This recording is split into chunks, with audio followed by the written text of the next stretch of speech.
Radijska kateheza.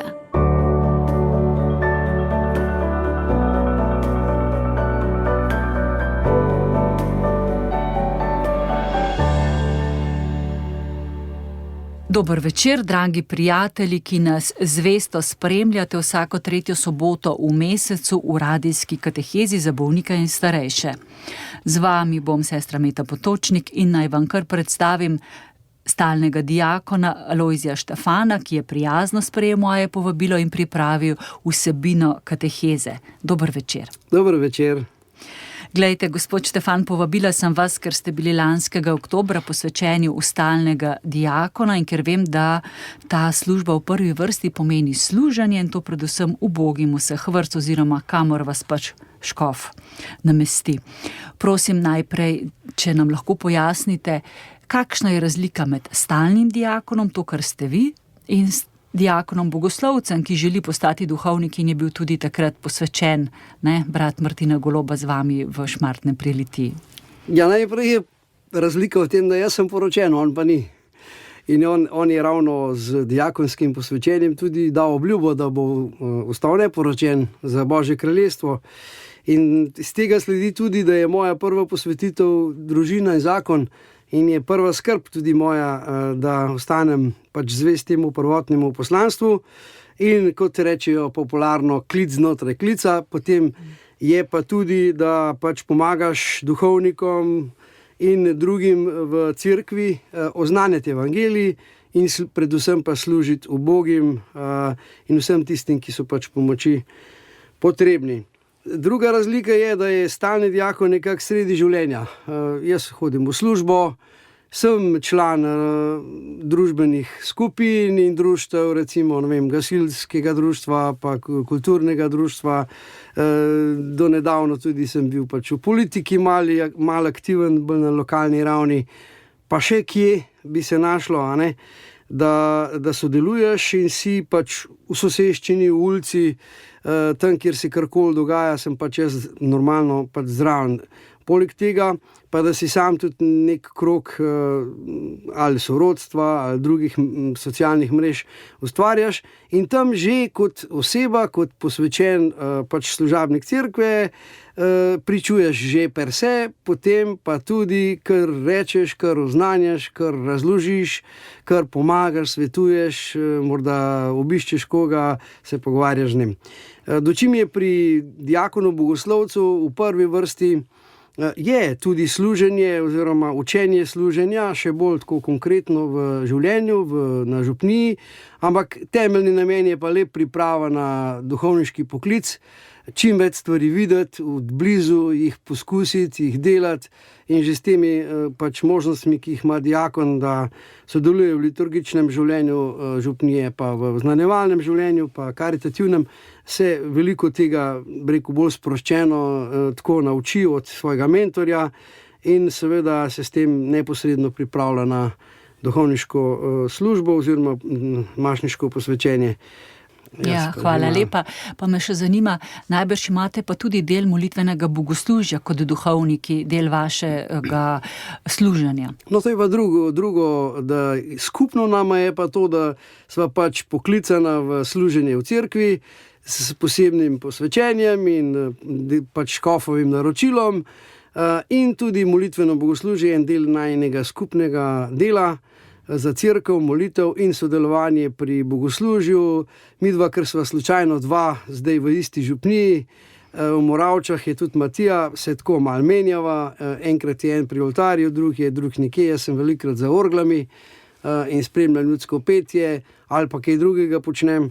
Pa tudi včasih, ko mi služba ne dopušča, da bi pravočasno prišel do bogoslužja, do maše, pa je Matija tam in tako da je zelo fajno, da se eno drugega učiva, en drugega opogumljava, pa si pomagava tudi na tej poti, ker sva oba še bolj nova.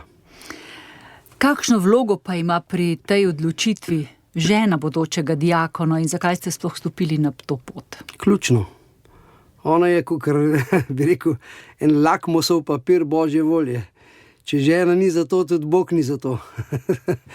In tako je pač tudi moj poklic z te strani, kar se tiče ženinega sodelovanja in soglasja, dozoreval kar nekaj let, tako da sva oba nekako v tem rasla in se učila, ali je to Božja volja ali ni, razločevala vsak na svoj način. Nekaj časa je tudi ona z mano hodila na priprave. In zdaj v zadnjem času, ko sem končal tudi izobraževanje in vse ostalo formacijo, je tudi zelo aktivno cela družina, ne samo žena, tudi vsi ostali so me zelo podpirali, mi dali pač ta prostor in čas in motivacijo, da sem to tudi vse pripeljal do konca. Tako da je zdaj, se mi zdi, da sva kar oba v tem not in se dobro počutim. In katero poslanstvo vam je nadškof Stanislav Zore zaupal, ker vi pravzaprav ste odgovorni njemu? En škof ene slovenske škofije je rekel: jaz bom posvetil stalnega diakona samo tistega, ki je že diakon. In jaz sem že bil diakon, ker sem že pri Karitas skoraj 27 let, tudi drugje pri skrbi negi svoje mame, ki je bila zelo bolna in nepokretna, pa tudi že prej kot mladenič sem obiskoval starejše in to. Tako da je to vse tudi škof ve in me je potem določil, da pastoralno pomagam v svoji župniji, pa tudi drugje, v dekaniji ali pa kjer bi bilo potrebno, da se na željo župnika recimo vključim ali pa kaj pomagam in tako naprej. V župniji imam predvsem zaenkrat liturgično službo, pač moja služba v Karitas je še vedno tudi moje delo in zaposlitev, tako da je velik del tudi mojega diakonskega dela tam v komunah, kjer delam z odvisniki. Tako, o tem bova kasneje še kaj več povedala, ker se povezuje s to temo. Samo še to, da, ker je končno to vendarle kateheza, katere zakramente pa lahko delite kot stalni diakon? To je najprej zakrament Svetega krsta, to se mi zdi tudi najbolj imenitno. Potem je tukaj, da diakon lahko pri sklenitvi cerkvene pač zakonske zveze, poroke, pač zastopa cerkev pri tej sklenitvi, deli sveto Evharistijo, bogoslužju sodeluje na določen način, do določene mere samostojno in kot stalni delivec Evharistije, ki jo tudi lahko prinašam na dom starejših, predvsem bolnih. In to zelo rad počnem in vsako nedeljo grem obiskat svojo sosedo in njenega sina, ki ne more tako maši. Pa že prej, ki je COVID bil, sem zelo veliko hodil okrog. Pa tudi za prve petke, zdaj že 2-krat sem bil na vrsti malo za starejše in uživam. To je res čudovito delo. Potem pa zakramentali, pogreb, pokop pač rajnega, potem blagoslovi razni, ki so potrebni bodisi v župnijskem življenju, bodisi za praznike, in oznanilo evangelija, kar je pa prvo. Najprej, da oznaniš lahko evangelij, to je tako velika čast. Kot diakon lahko v bistvu pridigate, kaj ne? To pa pač zraven spada še razlaga potem Božje besede. Tako, če nakratko skleneva, v primerjavi z duhovnikom pravzaprav ne morete podeliti bolniškega maziljanja, spovedovati in darovati svete maše. Tako. Toliko je dobro, da take stvari osvežimo. Gospod Alojzij Štefan, za temo nocojšnje kateheze ste izbrali stavek: upanje vedno živi, in lahko rečemo seveda, da se navezuje na sveto leto, v katerega smo vstopili na sveti večer pred Božičem in kar je kar velik dogodek v življenju cerkve. Takrat je naš papež Frančišek odprl prva sveta vrata v baziliki svetega Petra v Vatikanu. Najprej vas prosim, da nam morda malce nakratko poveste, kako vi razumete namen tega leta za tiste, ki ne bodo mogli iti v Rim. Marsikdo ne bo šel tja, kaj ne. Nekdo niti v svetoletne cerkve po Sloveniji ne bo mogel iti, ker je doma na postelji v vozičku. Kako naj tisti, ki nas zdaj poslušajo, vstopijo v to leto, da bodo prejeli duhovne sadove?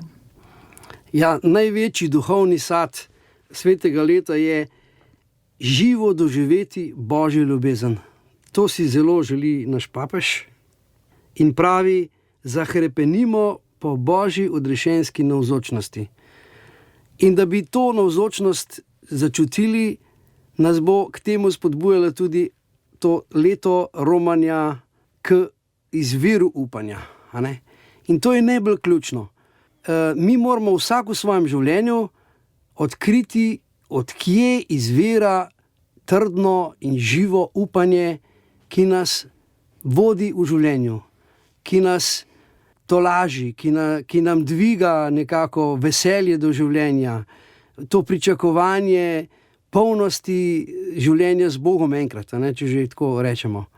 Vsak mora odkriti. Nekdo ga bo odkril tako, da bo šel na romanje, da bo, pripravil vse, opravil vse potrebne stvari, da bo prejel svetoletni odpustek. Se pravi, spoved, pehilo, molitev po papeževem namenu, obisk svetih krajev in tako.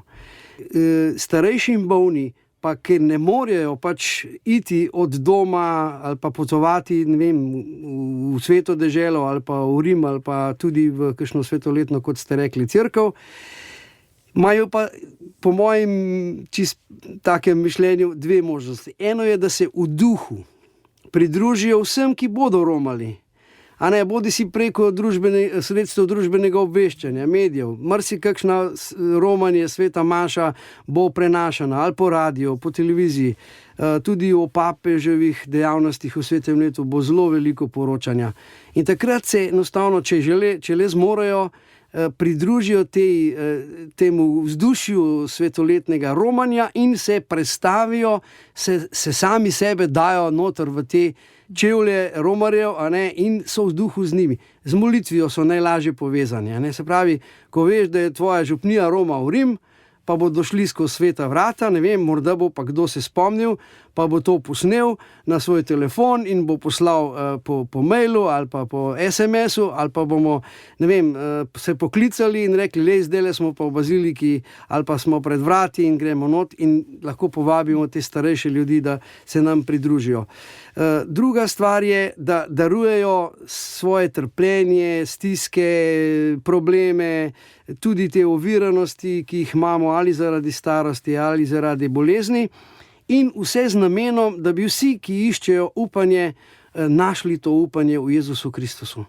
In to je čudovit lahko namen vse leto, da darujemo vse te pridružujemo Jezusu to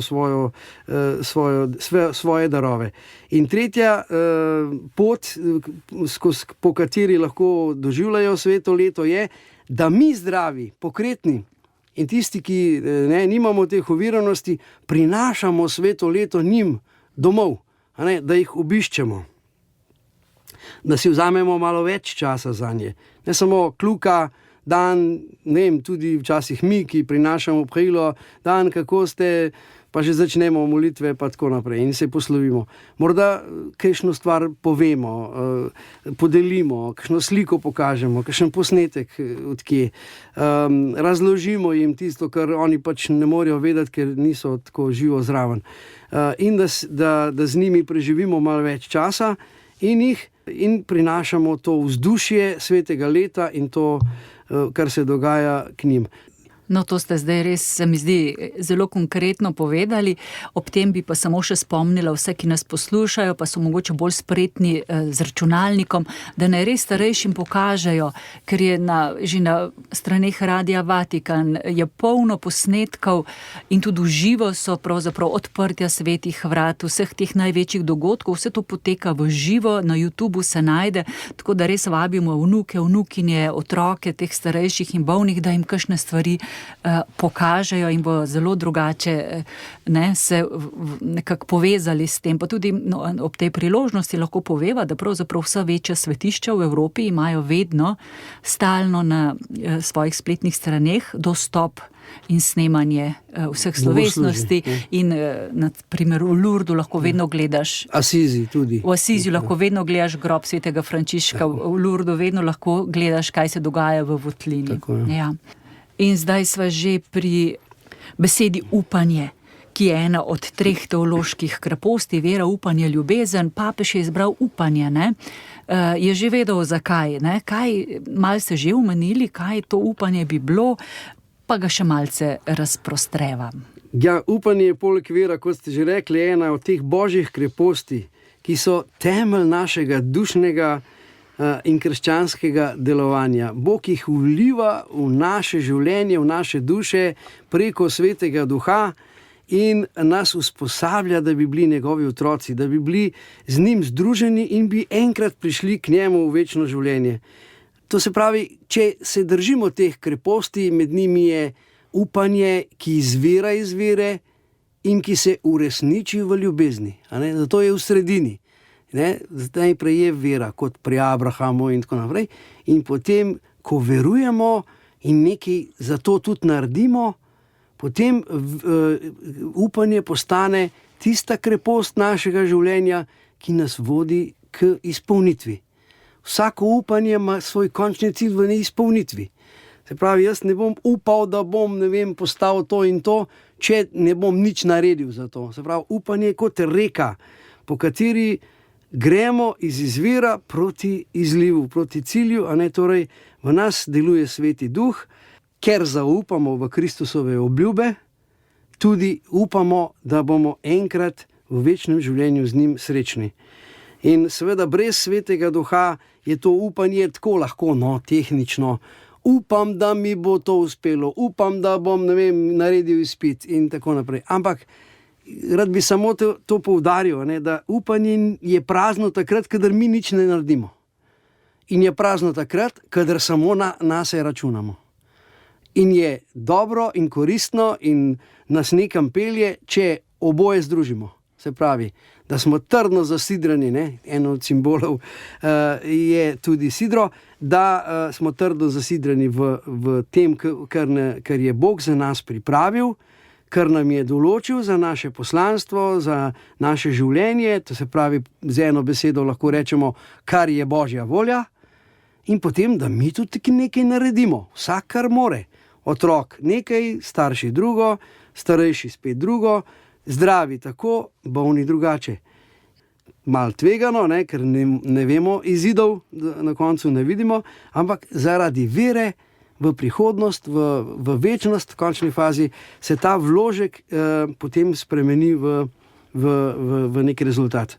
Tako da upanje je zelo široko uporabljena beseda, včasih zelo plehka, ampak kadarkoli se pogovarjamo z ljudmi, ki so v stiski, ki so veliko v življenju poskusili, ne bojo besede upanje uporabljali v prazno.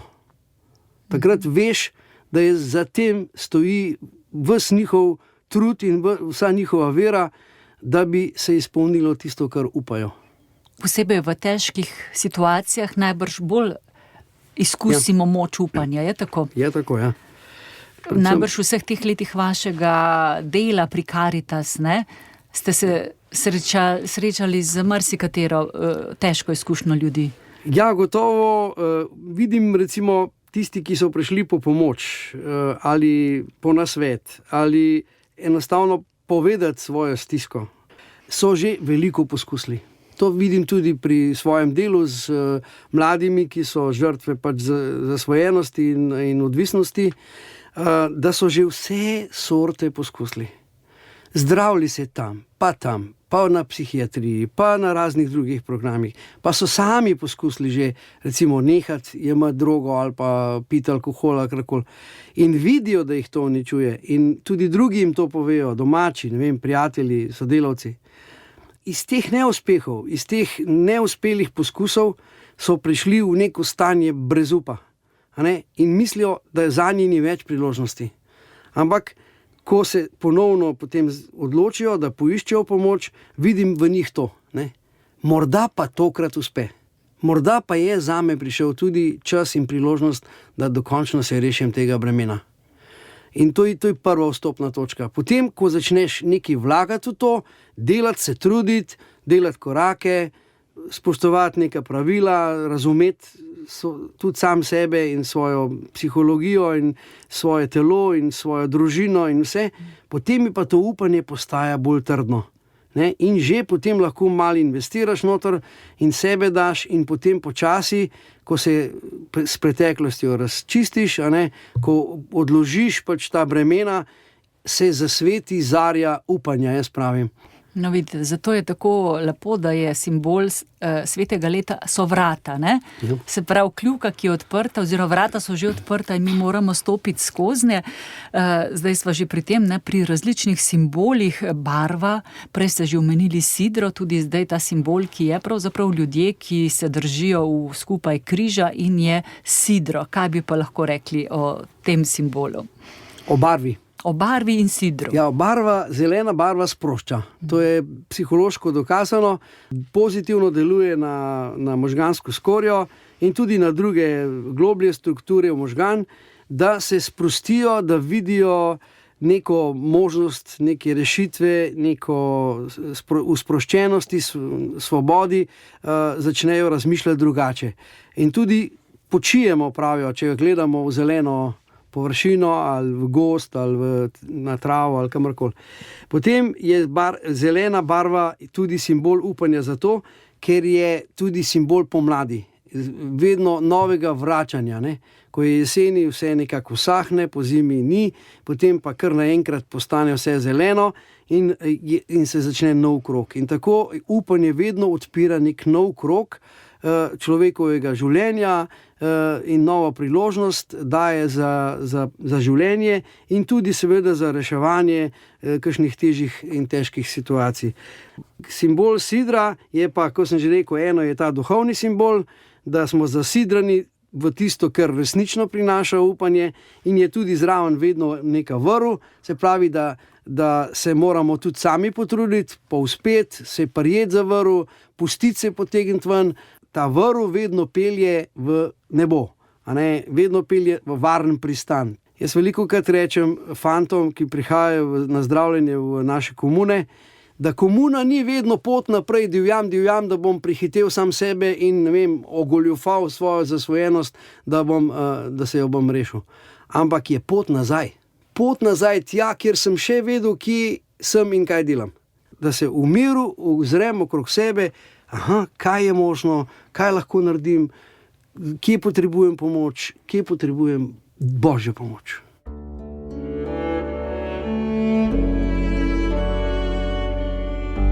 Poslušate podcast Radia Ognjišče.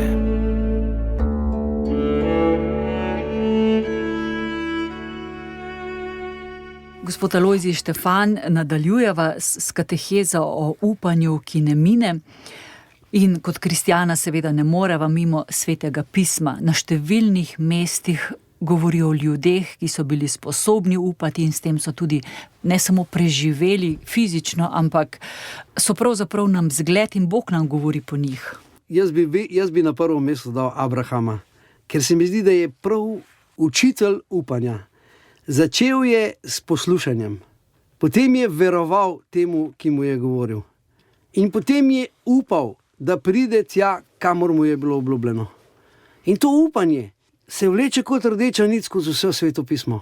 Ali pa saj skozi vso staro zavezo, pa še potem z Jezusom. Upanje je Bog dal človeku že v raju, ne? Da bo prišel njen zarod, ki bo strl kačji glavo. In to pričakovanje od rešenika, ki je bilo potem izpolnjeno po novi Evi, vemo, da je to Marija, je dala človeštvu njega, ki je potem to v resnici uresničil. To upanje in pričakovanje preveva vse Sveto pismo. In najgloblje upanje je to, da bomo ponovno z Bogom. Da bomo ponovno ta odpad ali padec ali karkoli že imenujemo v raju, lahko po odrešenikovem zaslugi, nekako prišli mimo. Drugi tak lep simbol upanja je Noe. Veliko upanje na novo pot človeštva. Tako sklepam zavezo z vami, ne bom več iztrebil vsega mesa z vodami potopa. Ne bo več potopa, ki bi opustošil zemljo. Znamenje te obljube in človeškega upanja je mavrica. To bi bil lahko tudi en simbol upanja. Se pravzaprav te osebe, ne, so v barvah mavrice, točno, v simbolu. Točno.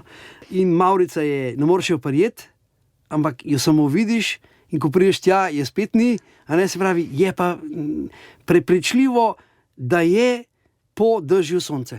Se pravi, Bog, tudi če ga ne vidimo, je tukaj. In to je njegova zaveza, je vedno z nami.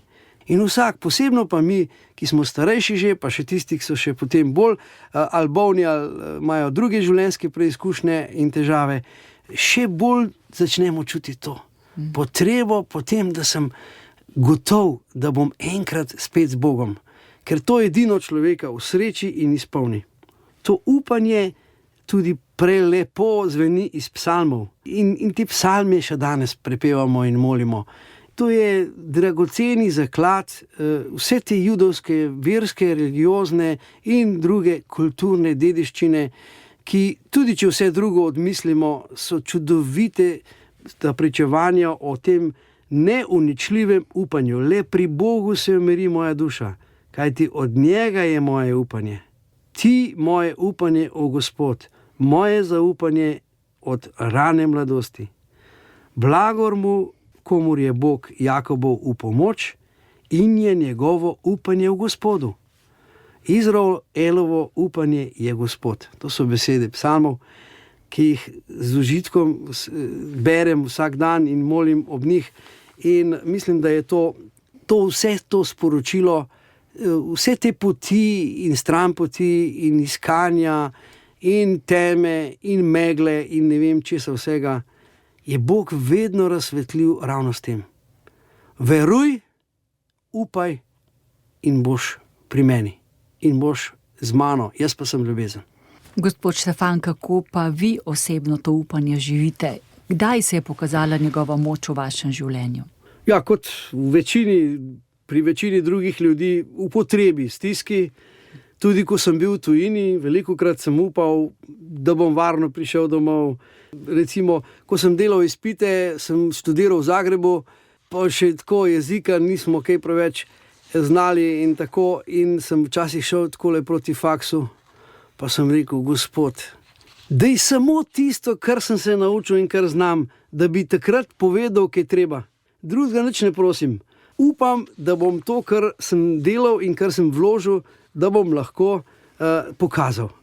Ko sem šel pa potem z izpita, če sem naredil, sem kar skočil v zrak po kakšni ulici, ki me noben ni videl. In sem rekel, upanje je tista moč, motivacija bila zame, da sem nekje dosegel tisto, kar sem mislil, da je Božja volja. Tudi zdaj pri diakonskem poklicu. Dolga pot je bila. 5 let je trajala ta priprava in zaradi tega upanja, da bom ta poklic enkrat dosegel, sem vse nekako lažje prenašal. In ugotovil sem še tik pred koncem, da vsi moji načrti lahko hitro zgorijo v nič, če pa upam, potem pa to upanje ostaja neka moja dušna vsebina. In sem ugotovil, da je čakanje na tisto, kar se izpolni, tudi en del te poti. Ni samo jaz naredim in bo. Jaz sem se odločil in bo. Takrat vem, da sem imel že neke datume in tako, in se je ugotovilo, da nimam še končane izobrazbe in sem moral 1 leto počakati. In sem 1 leto počakal na posvečenje. Barvo sem bil malo jezen, pa malo žalosten, potem sem pa ugotovil, da je tudi čakanje del moje poti. In sem se lepo v miru pripravljal, jaz to stvari dozorevale, živel v upanju, da bo to enkrat prišlo in je. Gospod Štefan, pravite, da fraza upanje umre zadnje nima pomena, ker upanje pač nikoli ne umre, v tem smislu, v katerem sva se pogovarjala. Bi lahko še nekaj več rekla o tem? Ja, upanje je kot reka. In reka se nikoli ne ustavi. Ni nikoli ista, ampak je vedno obstaja, vedno teče. Zato upanje ne more umreti, ker upanje je vložek v prihodnost, ki ga mi sicer ne vidimo, rezultatov in cilja in kaj bomo dosegli in kaj se bo zgodilo, sicer ne vidimo, ampak v veri gledamo in potem upanje izzveni in se izpolni v doseganju nekih ciljev, uspehov, dosežkov, izpolnitev naših želja, načrtov, predvsem pa v izpolnitvi Božje volje za naše življenje. In če je upanje utemeljeno v Bogu, v Jezusu, potem ne more biti drugega kot večnost na koncu. Se pravi, upanje se samo spremeni v gledanje. Upanje se spremeni v ljubezen, ki jo bomo doživljali ob Bogu, v Bogu in v njem in on v nas. Zato je to, kar govorijo, da upanje umre, to ni pravo upanje. To so neki načrti, ki so se izjalovili in izfižili in zato rečemo, sem upal, sem dolgo upal in se bal, je Prešernova ena pesem, ampak to niso. To pravo upanje je tisto, ki se kot reka izlije v Božjo ljubezen in tam nas vse čaka, ker nič pametnega se v življenju nam ne more zgoditi kot to, kar je Bog za nas predvidel. In to je največja sreča in največja radost lahko. Seveda upanje pa lahko tudi zamorimo in ubijamo z grehom ali pa z obupom. In to je zelo hudo. In kdor to doživlja, obup in morda neko lažno upanje in se moti, mu je treba pomagati, da pride na pravo pot upanja. In to je delo Slovenske Karitas, kaj ne? In tudi skupnosti srečanja, če na kratko lahko poveste vašo izkušnjo v vseh teh letih pomoči ljudem. Prva pomoč vedno vrača upanje. To so kot vrata, sva že večkrat omenila. In kasneje pa pomoč za samo pomoč. Se pravi, pomoč je treba človeku pomagati, da si bo sam lahko počasi pomagal, da bo sam postal nekak akter svojega življenja, da se bo lahko svobodno odločal, ker revščina človeka zamrzne, mu vzame svobodo in tudi ogrozi njegovo dostojanstvo, zabriše ga, skrije. Šele ko je svoboden in se v resnici potem odloča za življenje v skupnosti in sam. Zato pa se mi zdi, da Karitas največ pomaga, če je s človekom, z njim hodi, ne samo neka pomoč, ki jo damo za prvo silo, ampak potem, da s človekom hodimo in v njem budimo, pomagamo obujati to upanje.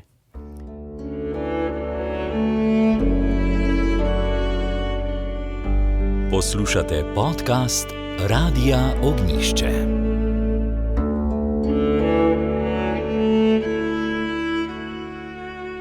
Tako po tej pesmi smo že skoraj pri koncu nocojšnje radijske kateheze za bolnike in starejše in vas, gospod Alojzij Štefan, prosim samo še za nekaj končnih besed, ki jih je izrekel oziroma napisal papež Frančišek.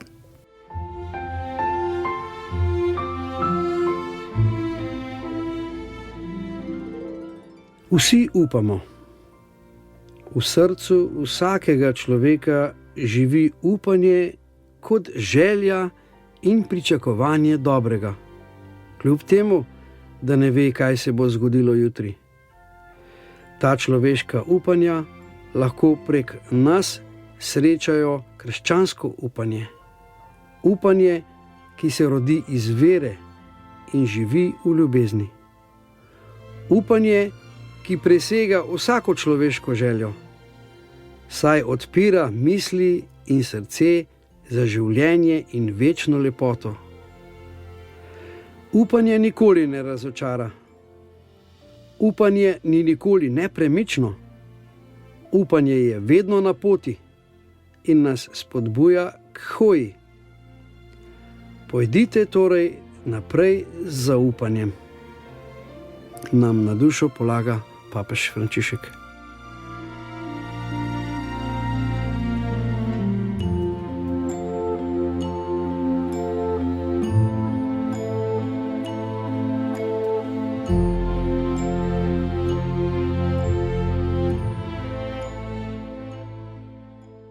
In na koncu vas prosim še za blagoslov.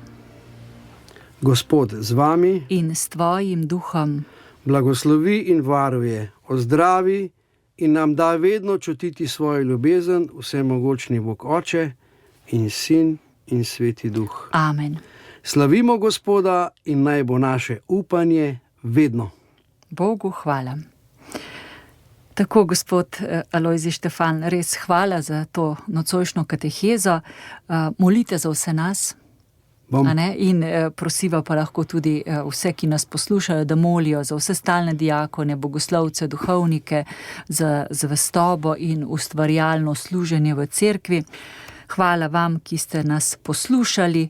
Bodite z nami znova v februarju. Za danes se pa od vas oba poslavljava, tudi sestra Meta Potočnik, ki sem katehezo vodila, in res hvala lepa in z Bogom lahko noč. Z Bogom lahko noč.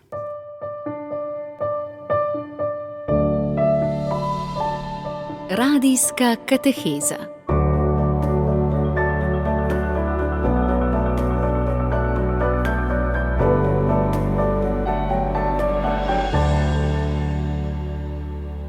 Hvala za poslušanje. Podprite brezplačen dostop do naših vsebin in postanite prijatelj Radia Ognjišče.